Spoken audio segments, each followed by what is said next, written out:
செட்டியாரே, இந்த முட்டையோட மகிமை தெரியாதா உங்களுக்கு? எங்க அப்பா கூட உங்கள மாதிரி மொட்டையாத்தான் இருந்தாரு. அப்புறம் வாத்து முட்டைய தலையில உடைச்சு கரகரன்னு தேய்ச்சி விட்டாரு. இப்ப கை கால்லாம் கருக்கருன்னு முடி. அப்படியா? பின்ன வாத்து முட்டைய சாப்பிட்டா உடம்பெல்லாம் குறுகுறுக்கும், மாந்த வராது, கக்குமா வராது. இங்க வாங்க, கற்பஸ்திரிங்க சாப்பிட்டா பால் சுரக்கும். அப்படியா? பின்ன உனக்கு என்னென்ன வேணும் சொல்லு. அது இது ஏமாத்து கூட்டோ. மொட்டையில முட்டை தேய்ச்சா முடி வளருதா?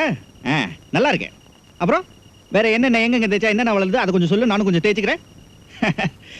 சாமுத்திரிகா லட்சணப்படி அழகாத்தான் இருக்கேன். காலையில தான் அளவெடுத்தேன். ஐயோ கூற கூற குயில் குயில். ஐயோ ஐயோ மெதுவா மெதுவா. மயில் மயில்.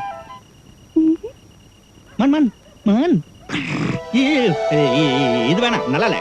வால் இல்லாத அனுமான் மாதிரி இருக்கேன். இது பாரு, ஊருக்கு புதுசுன்னு என்ன பயமுறுத்தாத.